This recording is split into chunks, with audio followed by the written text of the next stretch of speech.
ये सब अज्ञान है। और ये बाहर की लाइट से नहीं हटता है। ये भले ही आपने ये जला दी तो इससे अज्ञान दूर नहीं होगा। आप भले ही धूप में जाके बैठ जाओ तो अज्ञान दूर नहीं होगा। चिमनी, मोमबत्ती, लालटेन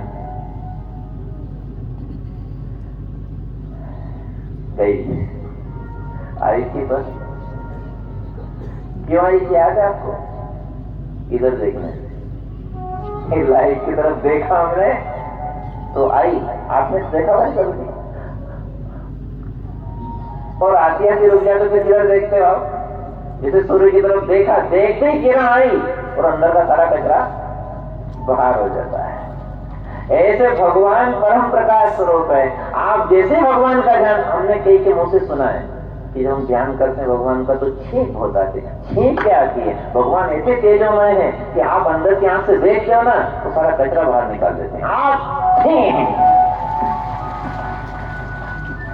ये बाहर की लाइट जो असर कर रही है ना, ऐसे भीतर का जीव प्रकाश भी असर करता है। पर ये सबके बस का बात नहीं है। जो करते होंगे ध्यान साधना भगवान के चरणों का, और उनको कभी कभी ऐसा अवसर आता, आंख से आंसू भी आते हैं, क्योंकि आंख लगेगी तो मुंह पिघलेगा भी, तो आंख से आंसू भी आएंगे प्रेम के, वो छींक भी आ सकते हैं, क्योंकि भीतर उसका एक उजाला होता है। उजाले की तरफ देखो तो। और ये भी याद रखना, छींक जब आती है तो अंदर का सारा कचरा तो रोकता नहीं। इतनी प्रेशर से आती है वो, जैसे कोई कंप्रेसर पे छींक जो आती है इतनी प्रेशर से आती है कि सब बाहर कर दे। तो याद रखना, जिसकी कथा सुन रहे हो वो परम प्रकाश पंज है। जब उसका ध्यान करके और जब आप आगे बढ़ोगे तो वो ऐसा ऐसा अंदर से कोई आपको हलचल करेगा कि सारा कचरा बाहर हो जाएगा। जिसकी रोज प्रार्थना करते हो, विषय विकार मिटाओ, पाप करो देवा, श्रद्धा भक्ति बढ़ाओ, संतन की सेवा। तो ये विषय विकार भरे हैं ना, किसी को नारी अच्छी लग रही है, किसी को धन अच्छा लग रहा है, किसी को संतान अच्छी लग रही है, किसी को रूप अच्छा लग रहा है, किसी को मकान अच्छा लग रहा है, किसी को सम्मान अच्छा लग रहा है। ये जो अच्छा लग रहा है, और ये भी सुन लो बोलता हूँ, कहते बुरा तो नहीं मानोगे? भले आपने तिलक मोटा लगा लिया हो, पर आपको जो अच्छा लग रहा है आप उसी के भगत हो। भले आपने माला बड़ी पहन ली हो या तिलक ऊंचा लगा लिया हो, पर अगर आपको नोट अच्छा लग रहा है तो नारायण के भगत नहीं, नोट के भगत हो।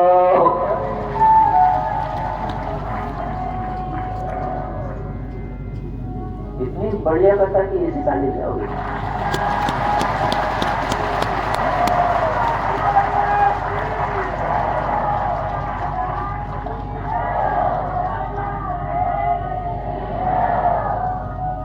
तो ताली की थी आपको। ठीक है, सब स्वीकार है, सब चलेगा। आज का मौसम भी अच्छा है और आज कथा का मौसम भी बढ़िया है।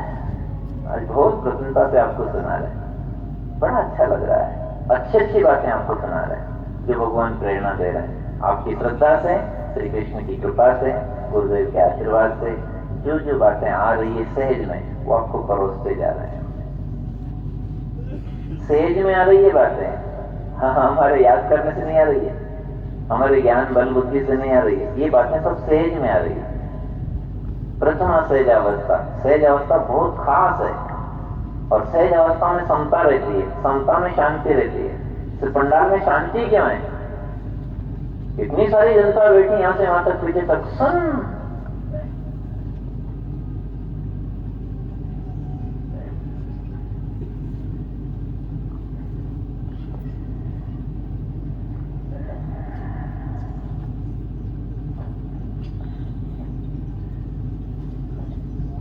कोई नहीं पंडाल में।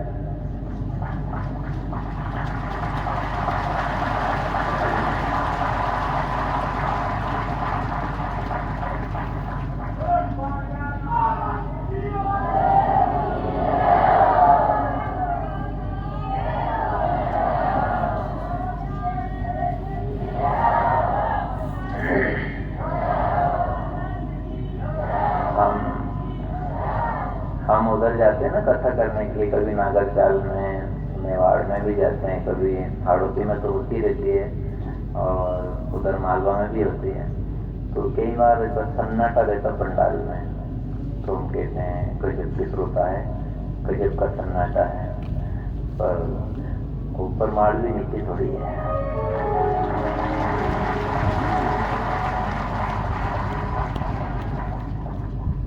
यहाँ के भक्त तो क्या कथा सुनते हैं, हम प्रशंसा करें तो अच्छी बात नहीं कि ज्यादा मीठा में कीड़ा पड़ जाए, पर सच्चाई बताएं कि दूसरे महाराज जी जो कथा करने आए इस क्षेत्र में, उन्होंने जब आपकी श्रद्धा देखी, हमें किसी ने बताया कि ऊपर माल में ऐसा क्या खिला दिया, ऐसा क्या आपको बता दिया कि पानी पड़ता में नहीं उठे श्रद्धालु।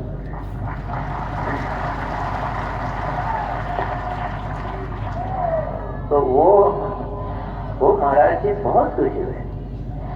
उन्होंने देखा कि ऊपर माल में ऐसी ट्रेनिंग दी किसने तुम्हें, ऐसी श्रद्धा आई कहां से तुम में, उनको कथा में रस आ गया सुनाने वाले को। तो हम आपकी प्रशंसा नहीं कर रहे हैं, पर सच्चाई तो कह रहे हैं, ऊपर माल भी किसी से नीचे नहीं है, ऊपर माल भी ऊपर ही है। खूब श्रद्धा से आप सुनते हो, और जो जहां से पधारे हो सबका सम्मान है दोस्तों। हमारी दृष्टि में कोई छोटा बड़ा नहीं, कोई ऊंचा नीचा नहीं। यहाँ बैठने के बाद हमको सब भगवान का स्वरूप लगते हैं। यहाँ से उतरने के बाद तो चश्मा लाजी तो गड़बड़ हो जाए, नंबर बदल जाए, व्यवहार में भी अंतर आ जाए, देखने में दृष्टि में, लेकिन यहाँ बैठने के बाद तो भगवान की ऐसी कृपा है कि सब ऐसा लगता है कि जैसे पूरा पंडाल तो भगवान ही भगवान है। तो बहुत श्रद्धा से आप सुनते हैं, आसपास जहाँ से पधारे हो। तो कभी कभी क्या कथा में थोड़ा तेज है, कल थोड़ा आगे तक तेज कथा में हम जान रहे हैं, हम सब थोड़ा आया था। पर एक बात है कि इंजेक्शन लगे तभी तो बुखार उतरे, अब लगे तो थोड़ा दर्द तो, पर माँ जानती है कि लगने दे, कि इंजेक्शन लगेगा, दवा अंदर जाएगी तो बुखार उतरेगी। ऐसे कहीं थोड़ी तीखी बात लगे तो आप ऐसा मत सोचना, आप ये सोच लेना कथा में क्या बैठे हैं, इलाज करा रहे हैं, इलाज।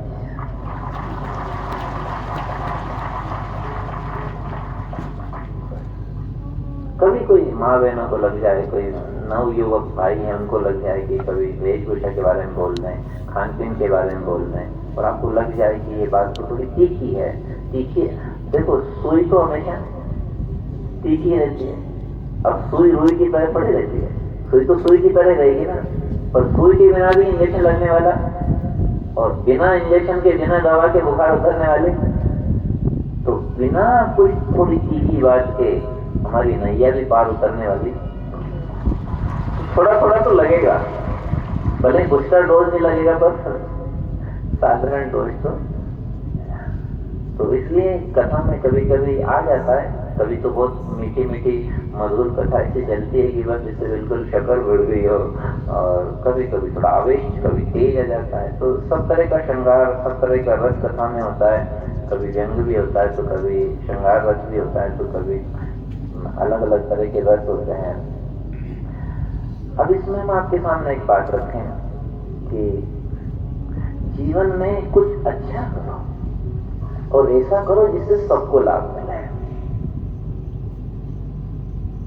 स्वार्थ में सीमित नहीं, अपने जीवन में कुछ ऐसा काम कर जाओ। जैसे कोई कह दे कि मैं तो गरीब आदमी हूँ, मेरे से क्या अच्छा काम हो जाएगा। तो आपको एक बात बताएं, आप भले ही धर्मशाला नहीं बना सकते, आप भले अस्पताल नहीं बना सकते, आप बहुत बड़ा मंदिर नहीं बना सकते, लेकिन एक पेड़ लगा दो आपकी तरफ से, तो धर्मशाला से कम नहीं है।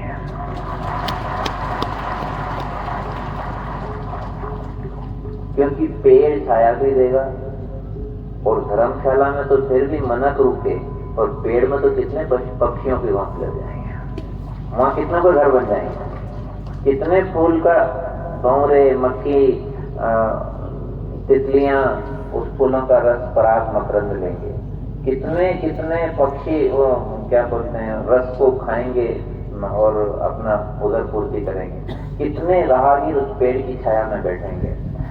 कितना साथ देता है, वो छाया भी देता है, पत्ते देता है, झांकी सजा लो भगवान की, है ना, और लकड़ी देता है, गोंद देता है, हरियाली देता है, वर्षा करा देता है।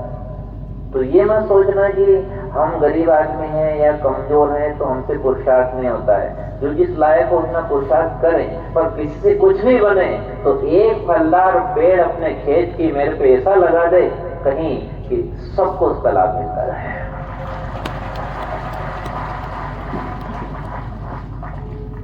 अब देखो, जिनने भी ये गौशाला शुरू की, बेटे हमारे सेठ जी वगैरह, और हमने उनके दर्शन भी किए हैं, पर सोच कैसी रही कि इधर यहाँ गौशाला बना दें। अब गौशाला की शुरुआत करी, गाय माता की कृपा हुई, धीरे धीरे विस्तार हुआ, और फिर इस गौशाला में गुरुदेव के चरण,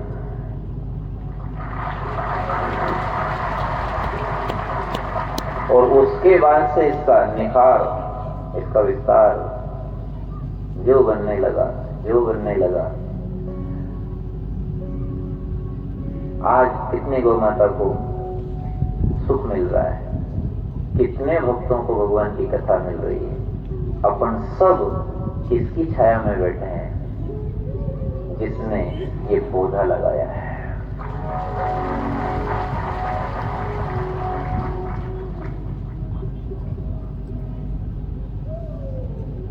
और उन्हें लगाया जब तो बहुत छोटा पौधा होगा ये, लेकिन आज इसका विस्तार देखो, हजारों की संख्या में भक्त लाभ ले रहे हैं, सैकड़ों तो रात ही रुक रहे हैं।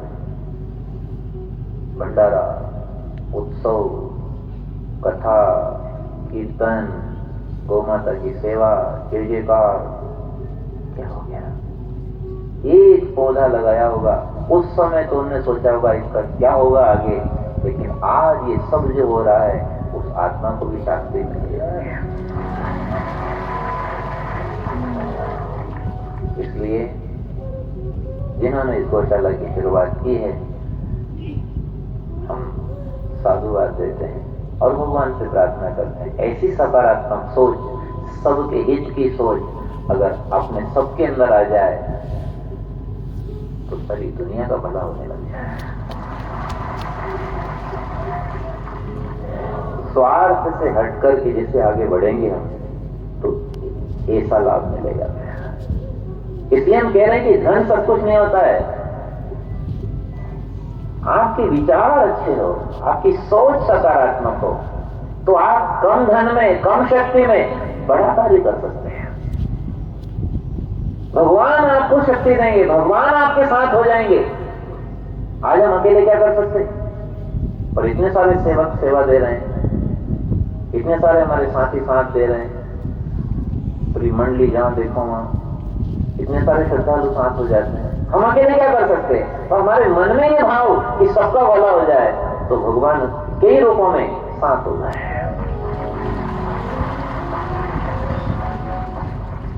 इसलिए बहनों, हताश नहीं होना, निराश नहीं होना, जो आपसे बने अच्छा उतना करते रहो। जिस लायक हो उतना ही। भगवान ज्यादा की आस नहीं करते। एक छोटे बालक से कहो, 5 साल के बच्चे से, बेटा 25 साल का थैला उठा ला, तो कैसे उठाएगा? आप कहोगे नहीं, क्योंकि उसकी क्षमता ही नहीं इतनी।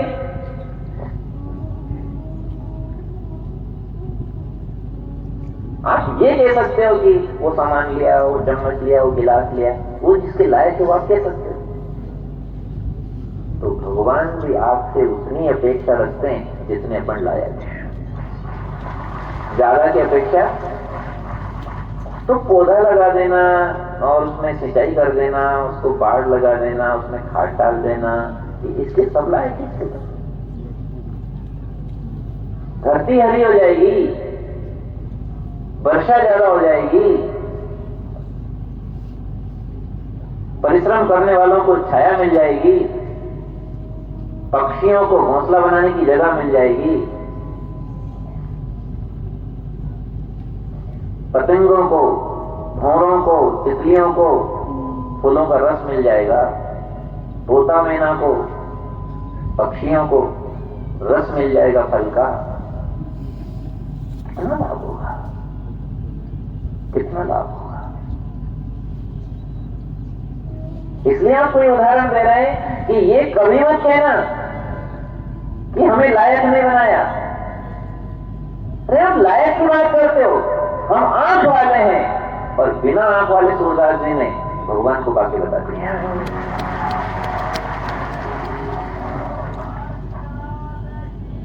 आप लायक की बात मत करो। ये पेरिस ओलंपिक में बहुत सारे ये विकलांगों का चला है, पैरालंपिक, जिसमें कोई के पांव नहीं, कोई के हाथ नहीं, कोई की क्या नहीं है, और मेडल जीत के लेके आए हो। हौसला उनका है, भरोसा है, मेहनत है उनकी, विश्वास है, भारत का नाम ऊंचा किया है। और वो शरीर से चाहे अंग भंग है, विकलांग है, लेकिन गए और जीत के लेके आए मेडल। ये मत कहो कि हम कमजोर हैं, विकलांग हैं, हमारा कोई साथ नहीं दे, शरीर साथ नहीं दे, परिवार साथ नहीं दे, कोई साथ नहीं दे, पर भगवान तो साथ दे।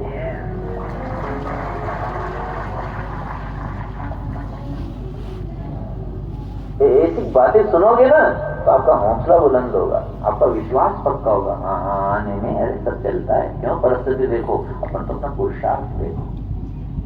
अगर हम भी परिस्थिति देखें, मान लो कि मौसम बरसात का है और लोग परेशान हो जाएंगे और कीचड़ में और ये होगा। नहीं, अपन तो शाला में बसा करेंगे, गर्मी में करेंगे। अब मान लो बरसात में छोड़ देते, नहीं देते तारीख, तो फिर ये होता है, बोलो होता है। पर हिम्मत करनी, जो होगा आनंद हो गया।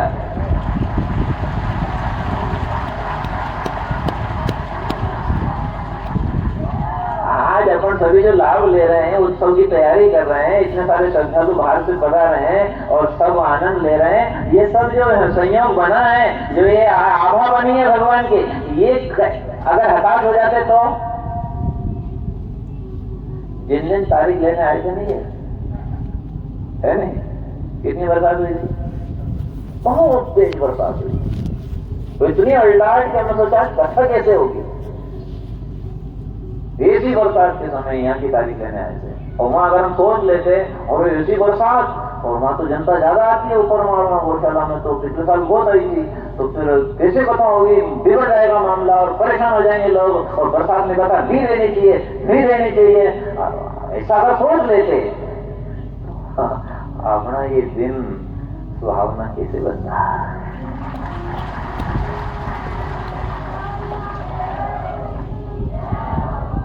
पर हिम्मत कर ली कि और बरसे तो और बरस जाना, बाकी बचा होगी, पर कथा तो, क्योंकि जो गिरिराज हरण की शरण में, तो इंद्र कितना भी कोप करे, बरसात करे, और ब्रजवासी कोई फर्क पड़ने वाला, तो फिर हम भी तो भगवान के हैं। हम चाहे ब्रजवासी नहीं है, पर चरणवासी तो है, भगवान के चरण में तो है, शरण में तो है। यही तो गा रहे हैं अपन रोज, मेरे रमण बिहारी जी, मैं शरण तुम्हारी जी, मेरे रमण बिहारी जी, मैं शरण तुम्हारी जी, मेरे रास बिहारी, मैं शरण तुम्हारी जी, मेरे रास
भाई पूरी हो गई तो हम बोले।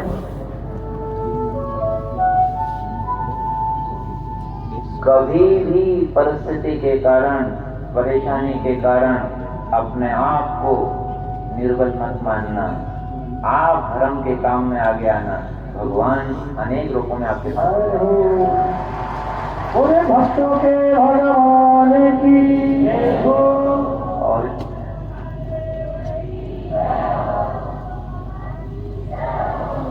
बार बार थोड़ी बोलना है, बोल दिया आधा एक घंटे में एक बार बोल दिया करो, बाकी सुन लो।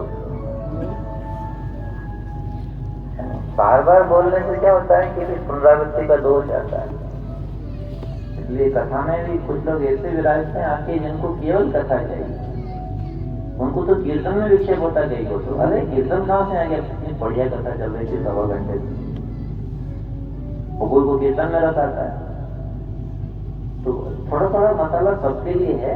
ये भी बोल तो मना नहीं, कभी ताली बजाओ, कीर्तन गाओ, नाचो कूदो, मना नहीं। और बहुत सारे श्रद्धालु ऐसे आते हैं जो ऐसे बैठते हैं कि बस ये कथा ही चलती रहे, सारी जिंदगी इसमें लग जाएगा। तो अपने को क्या करना है कि सबका ध्यान रखना है अपने को। भाई आप मान लो जीन लिए तो पास वाले का ध्यान भी रखो। अब आप जीनते ही हैं धोया तो पास वालों देखो, वो तो आगे रुको।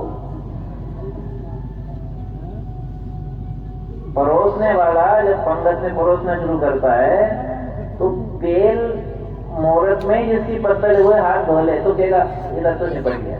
अभी कह रहा आ तो आओ तो एक ने धोया। पास वाले का ध्यान रखो। और हम तो यहाँ तक कह रहे हैं कि चाहे स्वयं दुख झेल लेना, पर कभी भी किसी की साधना में ठेस लगे ऐसा काम कभी मत करना।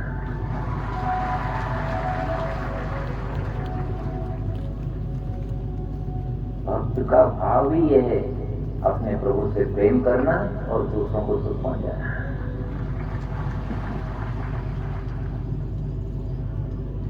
यहाँ जो रात्रि विश्राम करते हैं श्रद्धालु, एक दूसरे का सहयोग करते हैं, सेवा करते हैं, सामूहिक जाप करते हैं, एक परिवार की तरह रहते हैं कि भक्त परिवार है। कितनी शालीनता, शांति, मर्यादा, माता बहन अलग, भाई अलग, स्नान में, भोजन में कितनी मर्यादा रखोगे उतना भगवान की कृपा ज्यादा आएगी। एक दूसरे का सहयोग करो। पहले आप भोजन करो, पहले आप स्नान करो, पहले आप बैठ जाओ, पहले आप। ये भक्त का लक्षण है। वो स्वयं चाहे रूखी सूखी खा लेगा और दूसरों को अच्छा खिलाएगा, स्वयं चाहे परेशानी में रह लेगा और दूसरों को सुखी करने का प्रयास करेगा। तो कभी असहाय मत मानना, और भगवान की कृपा शक्ति अपने साथ है और भगवान साथ देते हैं। इसका प्रसंग आगे सुन लो, भागवत में सुन लो, चलो आपको समझ में आ जाएगा। अमृत निकालना था सागर में से और उसे पीना था, तो भगवान ने ही सलाह दी कि देवताओं एक काम करो, सबको सांस ले लो। लकड़ी का फाटक वाला की और सबको सांस ले लो। तो जैसे लोहे के फाटक वाले के पास गए तो कई समझे, क्योंकि बोलना मत सामने, अगर मंथन करना है, राक्षसों को भी सांस लेना है तो ऐसे करना है।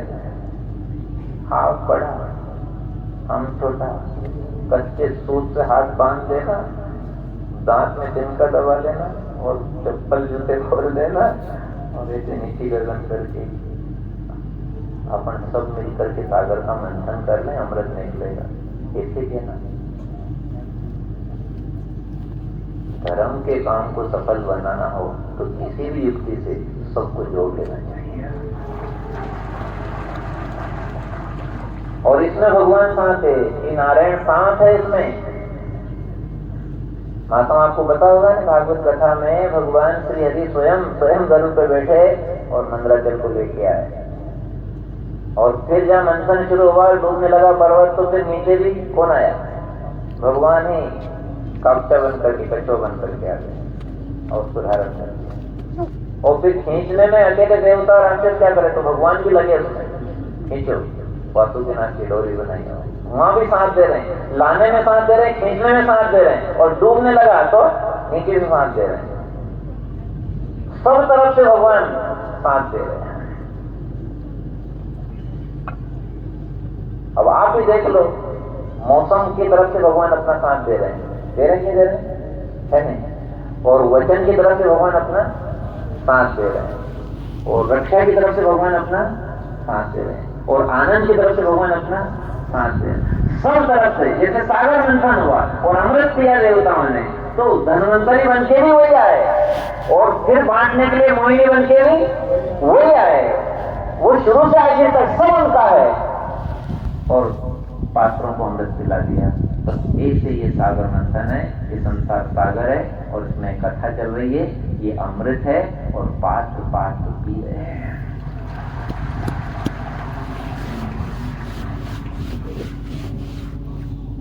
याद रखना, आप सबसे कह रहे हैं, भगवान साथ देते हैं। अभी प्रश्न हमारे मन में आ रहा है, और वो आपको भी सुना दें और उसका उत्तर भी सुना दें, ताकि बहुत सारों की जीवन की समस्या का समाधान हो जाए। विचार करना हो, जो हम कह रहे हैं आपसे, ये धीरे कह रहे हैं या धीरे कम बोल रहे हैं, इसका मतलब ये नहीं कि हम भूल रहे हैं, अटक रहे हैं, ऐसी बात नहीं है। बात ये है कि हम ये बात आपको अंदर उतारना चाहते हैं बच्चों, इसलिए थोड़ा रुक के और शांति। जैसा मौसम ठंडा ठंडा है नहीं, ऐसी ठंडी ठंडी बढ़िया कथा भी लस्सी की तरह ठंडी ठंडी है, जो अपनी छाती ठंडी कर दे, ऐसी कथा।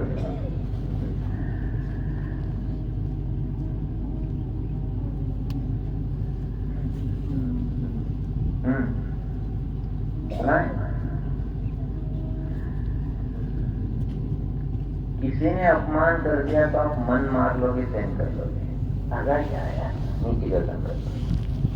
किसी ने नुकसान कर दिया तो भी आप झेल लोगे, चाहे कोई गाली दे, अपमान करे, नुकसान करे, तो आप झेल लोगे। कोई बीमार हो जाए तो भी आप, अगर अपने से बढ़िया करते हैं तो भी आप झेल सकते हो। मर भी जाए कोई तो भी आप झेल सकते हो। लेकिन ध्यान देना, अब ये बात समझने की है, सुनने के बाद, और फिर इसका जो जवाब आएगा उसे याद रखने की। सब जगह आप सहन कर सकते हो, पर शरीर में दर्द हो तो ये भारी पड़ता है, इसे सहन करना। दूसरे को कोई पीड़ा हो रही तो आप उसको देख सकते हो, दया कर सकते हो, सेवा कर सकते हो, इलाज करा सकते हो, लेकिन आपकी स्वयं की दाढ़ दुखे जगह, कान दुखे जगह, कोई दांत सड़ जाए और कीड़ा अंदर चले तो आधी रात को नींद में आने देता, रोज हो रहा है, सहज नहीं हो रहा है। चक्कर आए किसी को, कमजोरी है किसी को, उल्टी आए, पेट में दुखने लग जाए, हाथ पांव दुखने लग जाए, किसी की नस चढ़ जाए, सहन नहीं होती है। कोई की नस भी चढ़ती है ना, से अरे मरे मरे, बहुत दर्द हो रहा है, अब क्या करें, कहां जाएं, कौन सी दवा, सहन नहीं हो रहा है। ऐसी हालत हो जाती है कभी कभी शरीर में जब पीड़ा बढ़ती है तो, कि ना जीने के ना, अब मर भी नहीं सकते, क्योंकि आत्महत्या करना महापाप है। अगर मर जाओ अपनी मर्जी से तो हत्यारे, अपने स्वयं के हत्यारे, भगवान माफ नहीं करते। तो जीवन दिया तो भोगो, अब भोगाए भी नहीं, और मर भी नहीं सकते, और जी भी नहीं सकते, तो लटके नहीं बीच में। बोलो बोलो, इधर बोलो, बीच में अटक गए कि नहीं, कि मरे तो नरक और जिए तो नरक, अब क्या करें, ये प्रश्न सामने आया, अब क्या करें।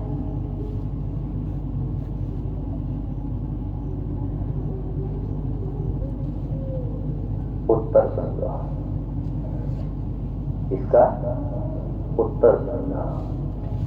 जब बाहर की दवा भी साथ नहीं दे, परिवार भी हथेली नहीं लगा सके, डॉक्टर भी हाथ ऊंचे कर दे कि अब घर ले जाओ, मेरे बस का नहीं है, ना इलाज लग रहा है, दवा लग रही है, ना कोई झाड़नी फूंकनी मंत्र तंत्र कोई काम नहीं करे और आपसे सहन नहीं हो रहा है, अब क्या करूं, हाय हाय मची, अब जीवो तो जीवूं कैसे और मरूं तो मरूं कैसे, अब बीच में लटक गए। ऐसी हालत होती है लोगों की। आप अपने आस पड़ोस में, गांव में, परिवार में देख सकते हो, ना जीने का ना। अभी कर्मों ने, पापों ने हालत बना तो दी, लेकिन इसका समाधान क्या है, इसका हल क्या है? हल वो हल समझा। हे मेरे नाथ बचाओ, क्या बोलोगे? हे मेरे प्रभु संभालो।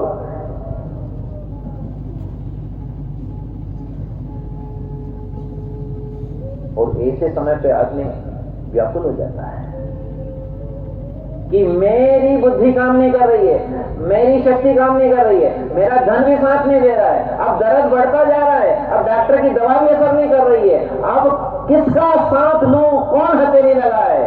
आखिरी का है ब्रह्मास्त्र है। क्या है? अरे ब्रह्मास्त्र भी कहीं थोड़ा फेल हो जाए, पर आप तो इसको अपनी भाषा में कह दें, रामबाण है, रामबाण। क्या है ये? हाँ, रामबाण कभी चूकने वाला, अचूक, अमोघ। जैसे हनुमान जी जहां भी जाते वहां से सफलता लेके आते हैं, जहां मुट्ठी भरते हैं मोती आते हैं हनुमान जी को। क्यों? वो रामबाण की तरह चलते, जिमी अमोघ रघुपति कर बाना, ये नाथ चलो।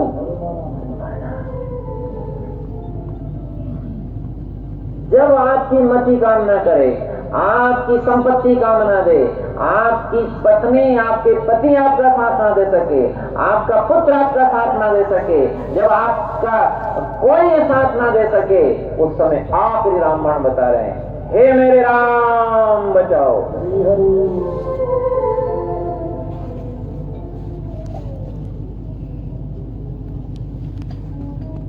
उस समय बोल देना, रो के आंख में आंसू भर से कह देना, तू ही है सहारा, तू ही है किनारा, एक तू ही है सहारा, तू ही है किनारा, तेरे बिना नहीं कोई। ये भले आज आपको ये बात साधारण लगती होगी, पर जिस दिन ये होगी भैया की सांप सिकंदर केरी कि निगलो तो मरे, उगलो तो मरे, ना जीने के रहे, जियो तो नरक और मरो तो नरक, ना मरने के ना जीने के, वो बीच वाली गति किसी की हो सकती है। उस समय दूसरी दवा काम नहीं करेगी, उस समय यही रामबाण दवा काम करेगी। हे प्रभु मैं आपके भरोसे।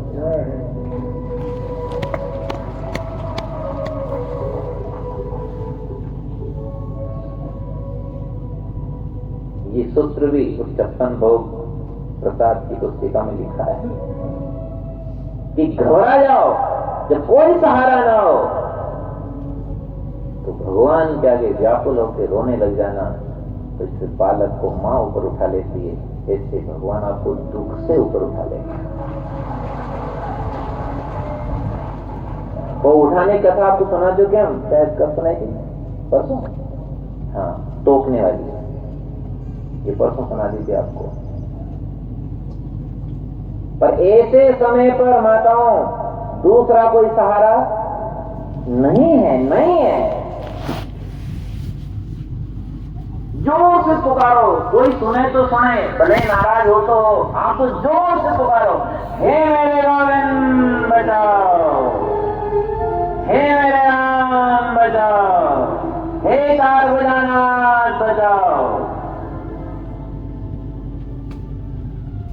आज तो आपको लग रहा है कि ये महाराज कैसी कथा सुना है, पर जिस दिन बीतेगी नहीं उन दिन कथा काम आएगी आपको।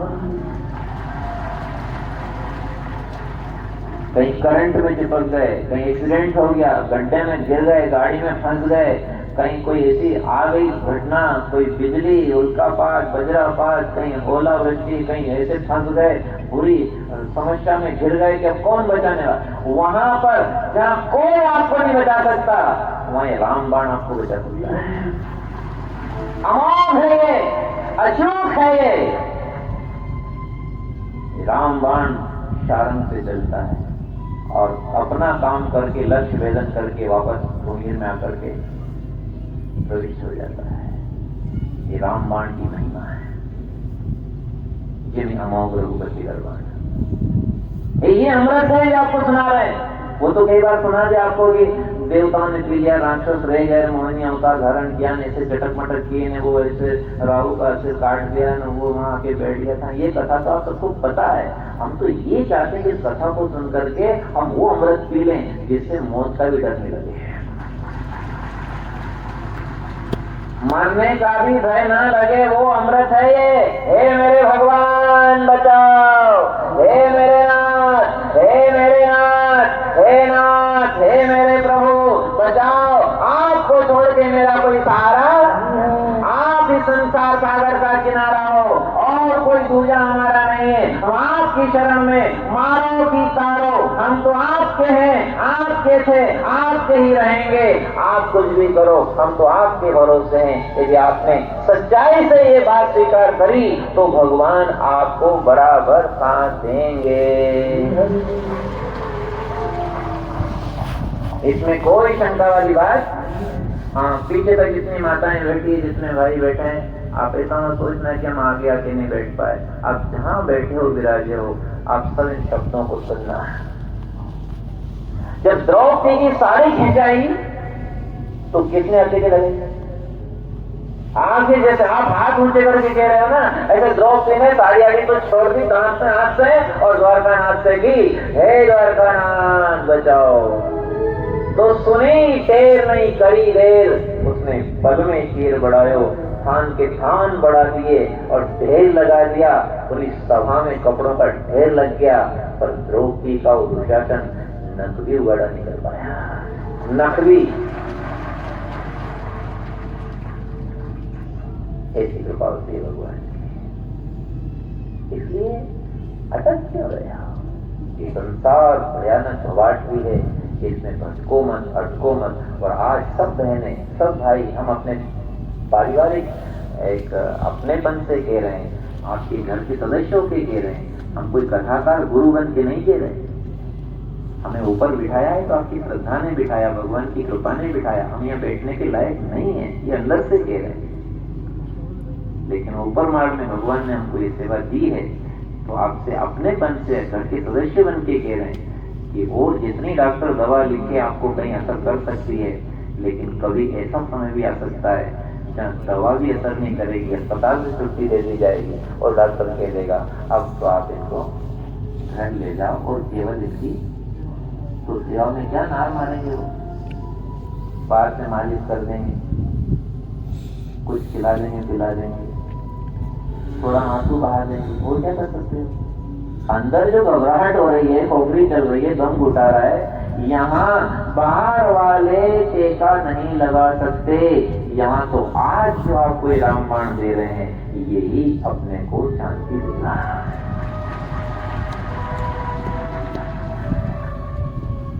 और जैसे अभी शुरुआत में आपसे कहा, हम आपके घर को संभालें, आप हमको संभाल के रखना।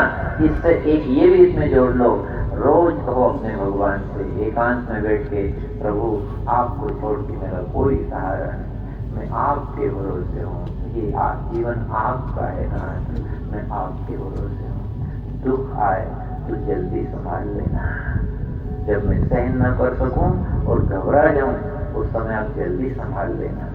आज आप भगवान से कह दोगे तो आप तो भूल जाओगे कह के, लेकिन भगवान नहीं भूलेंगे, वो आएंगे। और लाखों रुपए की दवा से जो इलाज नहीं होगा, वो एक कीमती वर बबूल से हो सकता है। जो लाखों रुपए की दवा से आपको शांति नहीं मिली, वो एक रज से हो सकता है, रज से। एक स्थिति बड़ी जड़सली से आपको शांति मिल सकती है, वो जड़सली नहीं है, वो आपकी पुकार के ऊपर भगवान की कृपा है। वो बभूत मिले या कोई रज मिले या कोई जड़सली मिले, वो आपकी पुकार के कारण भगवान ने ऐसी व्यवस्था बिठाई है। और बाहरी व्यवस्था ना भी बैठे तो भगवान अंदर से आपको ऐसा ऊपर उठाएंगे कि बीमारी और शरीर ये कचरा तो रह जाएगा नीचे और आप पहुंच जाओगे आनंद में। अच्छी जोर की बजाओ ताली।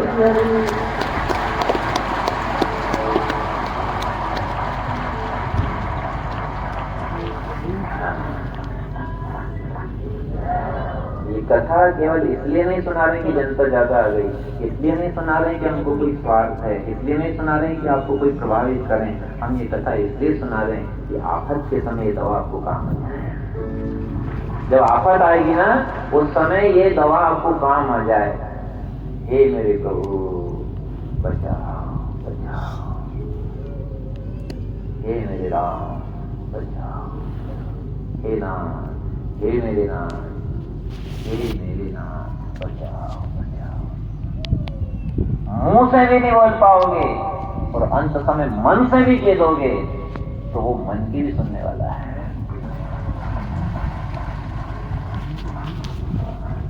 ये सुन ली सबने? सुन ली सब? हाँ, केवल कथा नहीं है ये दवा है, दवा। और ये भी मत सोचना कि वो परिस्थिति अंत में ही आती होगी, वो परिस्थिति जिंदगी में कभी भी आग लग जाए एकदम, क्या करो? करंट फेल हो जाए, क्या करोगे? एक सज्जन ने हमको सुनाया, मैं बहुत अच्छा लगा वो बात, आपको भी सुना रहे।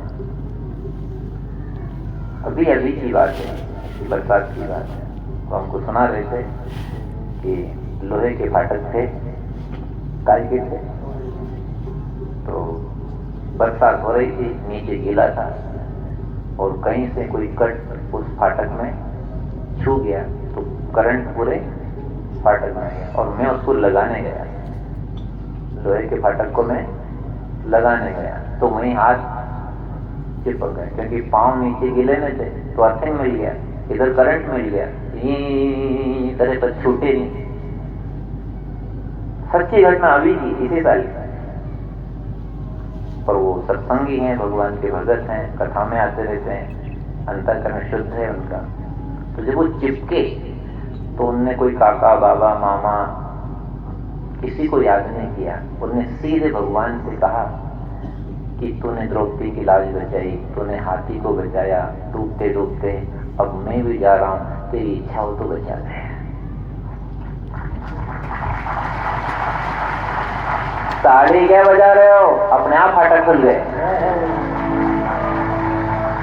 सुनो सुनो, ताली क्या बजा रहे हो? जैसे ही भगत ने कहा तो सुनी टेर नहीं करी देर, जहां हाथ चिपके हुए थे फाटक में वो अपने आप फाटक सख्त से खुल गए और हाथ छूट गए। इसी साल की घटना है ये, इसी बारिश की। पर काम कौन आया? रामबाण। कौन काम आया? ना धन काम आया, ना बल काम आया, ना बुद्धि काम आई। ये जो कथा बढ़ रही है ना, ये मत कहना कि इतना बड़ा डोम लगाया, खर्चा किया, इतने जनता आ गई, इतने मेहनत करी, इतने दौड़ दो पैसा उत्सव, ये तो सब यही रह जाएगा। पर ये जो वचन हम सुन रहे हैं, रामबाण जब ले रहे हैं, ये ऐसे टाइम पे आपको शांत देगा, छुड़ा देगा, मौत के मुंह से बचा देगा, अकाल मौत से बचा देगा। अकाल मृत्युहरणम सर्वव्याधि विनाशनम श्री कृष्ण पादोत्तम पीत्वा पुनर्जन्म विद्यते है। ऐसा श्री कृष्ण के चरणों के जल का, चरणामृत का प्रताप है। अब अगर सत्संगी थे वो सज्जन, तो उन्होंने कह दिया कि तूने भक्तों की लाज बचाई, तेरी इच्छा मारे तो मार, तारे तो तार। तो जैसे भगवान पे बात आई तो भगवान कोई किसी को डूबने देंगे, मरने देंगे? भगवान की शक्ति काम की क्या है? सत्य से खुल गया था फाटक। ये सच्ची घटना अभी इस पहले मनोठा ने कथा में तुमको सुनाई है।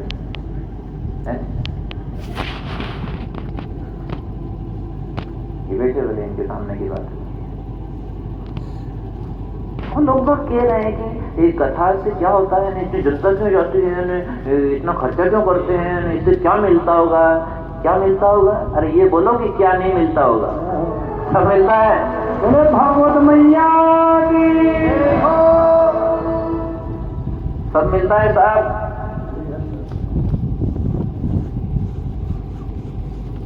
अब आपको वहां की कथा सुनाने के हाथी को बचाया, द्रौपदी को बचाया द्वापर युग में, हाथी को बचाया फलाने उस युग में, और ऐसे प्रहलाद जी को बचाया सतयुग में। अरे तुम तो कलयुग की सुनो, कलयुग की।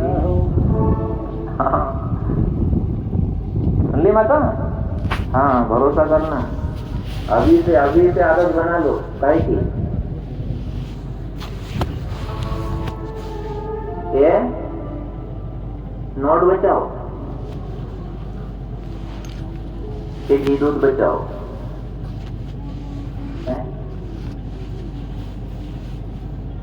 हे नाथ, ये अभी से बना लो। कोई पास न आने वाला, जब तन में उठेगी ज्वाला। कोई पास न आने वाला, जब तन में उठेगी ज्वाला। कोई नहीं आएगा, ये काम आएगा। ये जो सुन रहे हो ना, ये शब्द काम आएगा।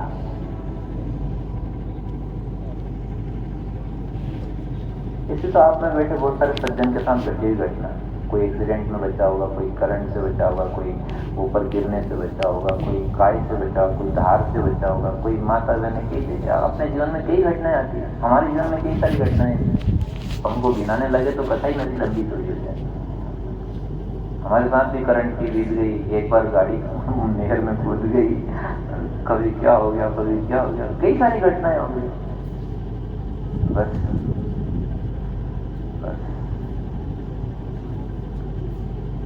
मारने वाले से बचाने वाला, और बचाने वाला कह रहा है, कथा बचाने वाला और बड़ा होता है। क्यों? क्योंकि वो कितनों को लाभ देता है। मारने वाले से बचाने वाला बड़ा, और बचाने वाले से नहीं, कथा बचाने वाला। तो जो कथा बचा रहे हो, हम बहुत प्रसन्न हैं कि आज आपके सहयोग से, आपके तन मन धन लगने से इतने सारे भक्तों को वो रामबाण दवा मिल रही है जो एम टेम पे सांस दे सकती है और बहुत सागर के पार लगा सकती है।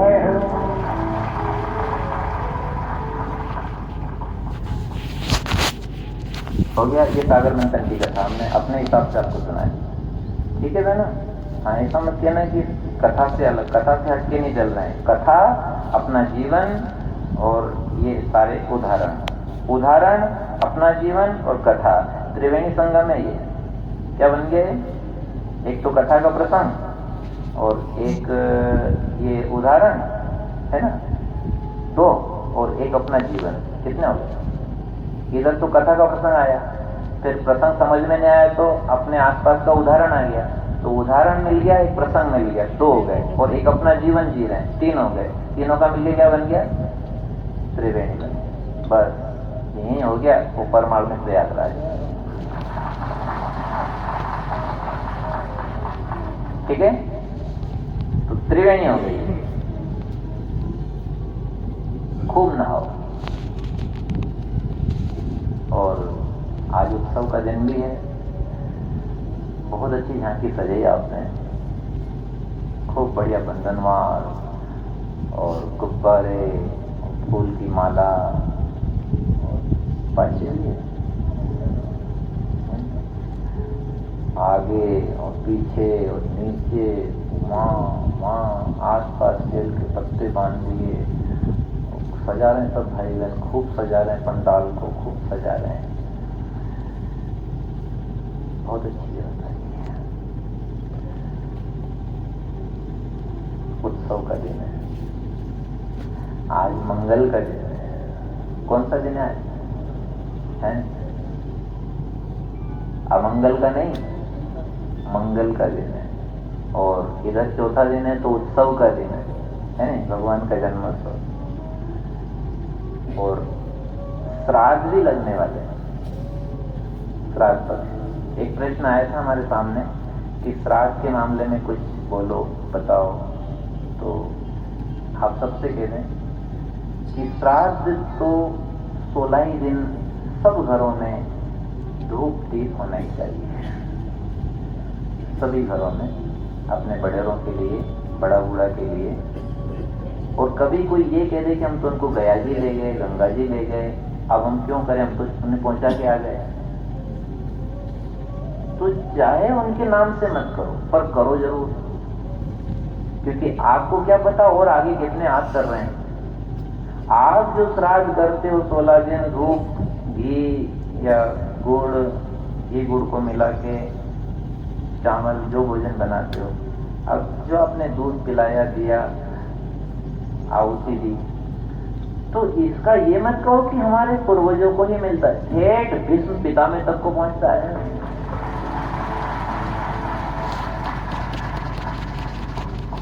इसलिए किसी ने अपने दादा दादी, माता पिता, जो अपने घर में कोई अकाल चला भी गया या मौत से ही गया, आप उसको छोड़ के आ गए, हरिद्वार छोड़ के आ गए या गया जी ले गए, फल्गु नदी में कर दिया, तो ठीक है, कर दिया, पहुंचा दिया, अच्छी बात है, आपका कर्तव्य था।